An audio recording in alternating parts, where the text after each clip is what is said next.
আমি কোনো রাজনৈতিক দল বা নেতার আদর্শে চলি না, আমি চলি আমার বাবার আদর্শে। আমি আমার নির্বাচনী প্রচারণার আজকে শুরুর দিন, আমরা মনোনয়নপত্র উঠাবো। এর আগে একটা ইনফরমেশন দিতে চাই, সেটি হচ্ছে যে আপনারা অনেকে হয়তো অবগত আছেন, বাংলাদেশ চলচ্চিত্র শিল্পী সমিতির যিনি সাবেক সাংস্কৃতিক এবং ক্রীড়া সম্পাদক ছিলেন, চলচ্চিত্র অভিনেতা নৃত্য পরিচালক জাকির ভাই, তিনি ক্যান্সারে আক্রান্ত।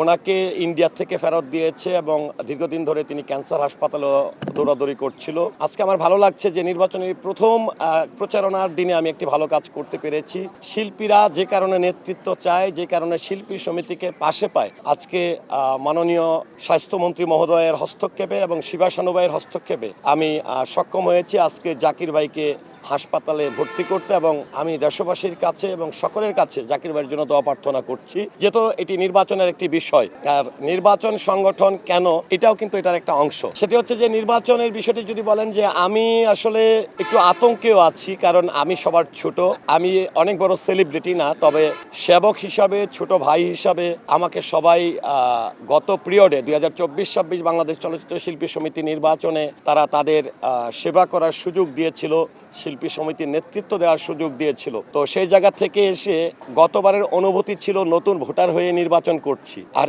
এবার হচ্ছে কার্যনির্বাহী সদস্য পদে নির্বাচন করে জয়যুক্ত হয়ে 2 বছর দায়িত্ব পালনের পর এবার আমি শিবাসানু এবং জয় চৌধুরীর প্যানেল থেকে সাংগঠনিক সম্পাদক হিসাবে নির্বাচন করছি। আমার ভালো লাগছে, এবং শিল্পীদের স্বতঃস্ফূর্ত ওই যে উপস্থিতি, আজকে আমরা মনোনয়নপত্র উঠাবো, অনেক ভালো লাগছে। আমার চলচ্চিত্রের যাত্রাই শুরু হয়েছিল মহৎ কাজের মধ্য দিয়ে।